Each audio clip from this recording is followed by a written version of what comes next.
दोस्तों, आज हम लोग पढ़ेंगे विभाज्यता के नियम। विभाज्यता के नियम का अर्थ है कि कोई संख्या किसी प्राकृत संख्या से विभाजित है या नहीं, इसे बिना भाग दिए आप कैसे बता सकते हैं। तो चलिए आज देखते हैं 2 से विभाज्य होने वाली कौन सी संख्या है जिसे भाग दिए बिना हम लोग बता सकते हैं कि वह संख्या 2 से विभाजित होगी या नहीं होगी। तो आप 2 का टेबल पढ़े होंगे, उसमें 2 का टेबल में कौन कौन सी संख्या आती है? 2, 4, 6, 8, 10, 12, 14, 16, 18, 20, 22, 24।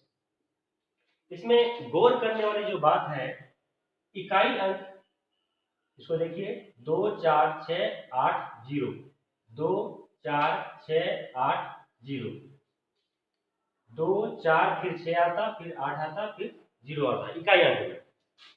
आप समझ गए होंगे दोस्तों, कोई भी संख्या जिसका इकाई अंक में 0, 2, 4, 6 या 8 हो, वह संख्या निश्चित रूप से 2 से विभाज्य होगी।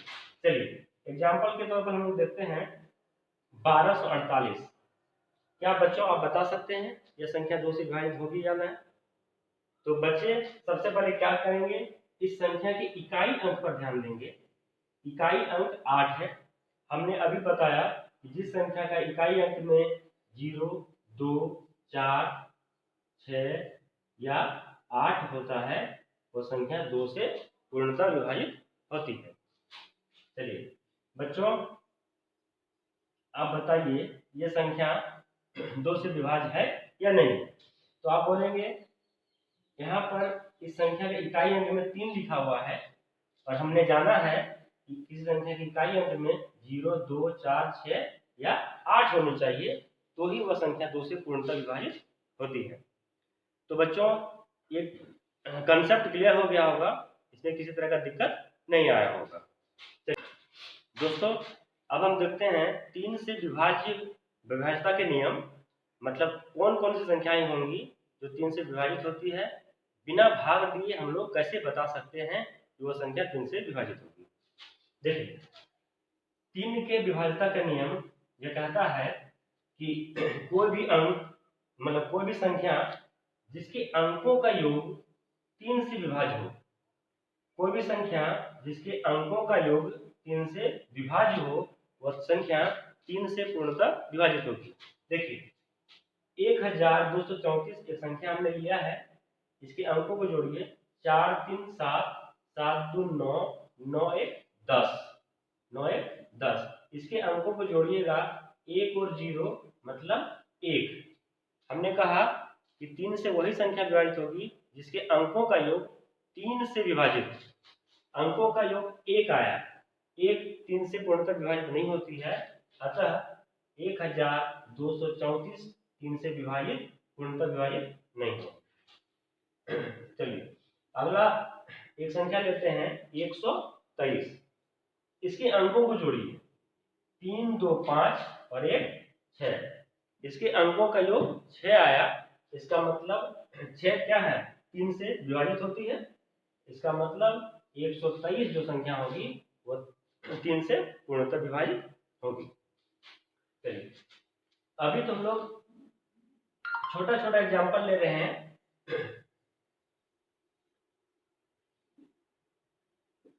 इन संख्या को हम लोग बड़ा भी कर सकते हैं, मतलब 4 अंक 5 अंक की संख्या भी ले सकते हैं।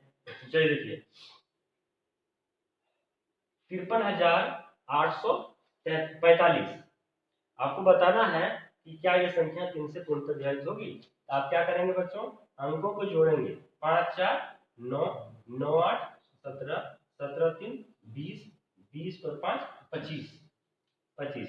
अगर इसके अंकों को भी जोड़िएगा तो 2 और 5 7 आता है, जो 3 का पहाड़ा में नहीं आता है, अतः ये संख्या 53,845 3 से पूर्णतः विभाजित नहीं होगी। चलिए इसे थोड़ा सा आसान बनाने का हम कोशिश कर रहे हैं। अब देखिए थोड़ा सा आसान बनाते हैं इसको। हमने एक संख्या लिया 12,345, 12,345।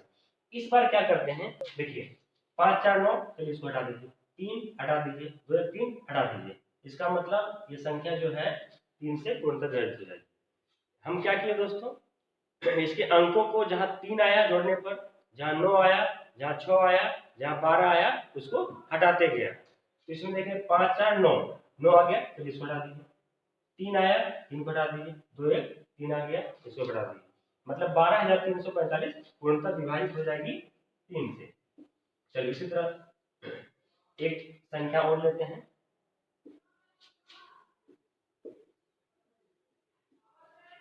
23,543, 23,543, इसको देखिए, 3 है, इसको छोड़ दीजिए, 5 4 9, इसको छोड़ दीजिए, 3, इसको छोड़ दीजिए, 2 बच जा रहा है।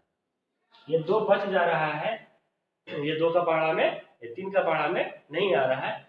अतः ये पूरी संख्या 23,543 3 से पूर्णतः विभाजित नहीं होगी।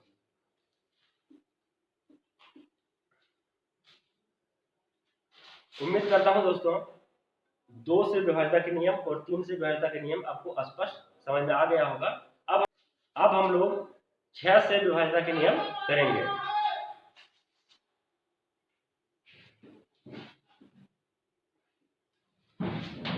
प्यारे बच्चों, 6 से विभाज्यता के नियम में हम लोग देखते हैं कि 6 का गुणनखंड होता है 2 गुना 3। 2 गुना 3, 2 एक अभाज्य संख्या है, 3 भी अभाज्य संख्या है। गुणनखंड करके हम दिखाए हैं। इसका यह मतलब है कि वैसी संख्याएं जो 2 से तथा 3 से विभाजित होंगी, जो 2 तथा 3 दोनों से विभाजित होंगी, वही संख्या 6 से विभाजित होगी। इसका मतलब कोई भी संख्या लिखा हुआ है, उस पर 2 का विभाज्यता के नियम अप्लाई करेंगे। अगर लग जाता है भाग तो फिर 3 का विभाज्यता के नियम अप्लाई करेंगे, तो दोनों से भाग लग जाता है तो इसका मतलब 6 से 2 संख्या विभाजित हो जाएगी। देखिए एक एग्जाम्पल लेते हैं हम लोग।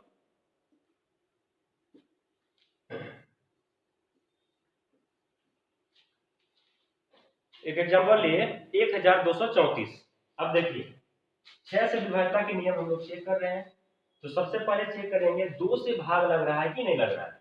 2 से भाग लगने का नियम हमने बताया है कि इकाई अंक में 0, 2, 4, 6 या 8 होनी चाहिए। तो आप देख रहे हैं दोस्तों कि इकाई अंक में 4 है, इसका मतलब ये संख्या 2 से विभाजित तो है। अब चेक करते हैं 3 से विभाजित है या नहीं।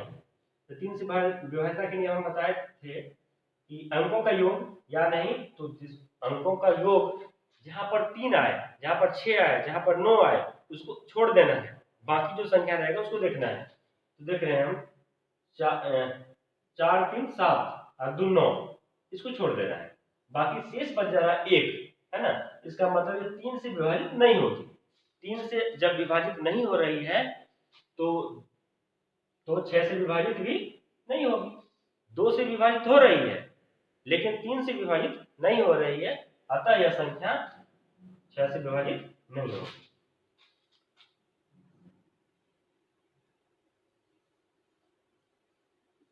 चलिए एक संख्या हम लोग लिए 336।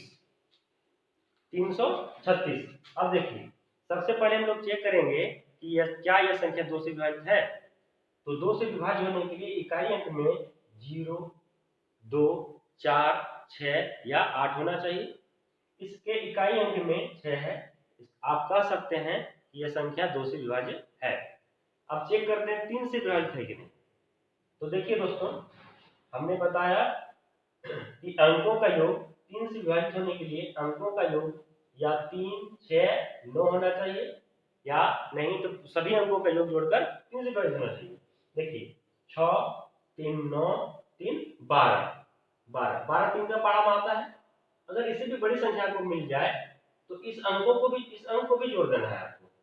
1 और 2 3 अंकों का योग क्या है 3 है, तो ये 3 से विभाजित होगी। इस तरह आप देखिए कि यह संख्या 6 से विभाजित हो रही है। तो प्यारे दोस्तों आप स्पष्ट रूप से समझ गए होंगे कि 6 से विभाज्य होने के लिए उस संख्या को 2 से तथा 3 से दोनों से पूर्णतः विभाजित होनी चाहिए। ऐसी स्थिति में ही वह संख्या 6 से विभाजित होगी, अन्यथा नहीं। धन्यवाद।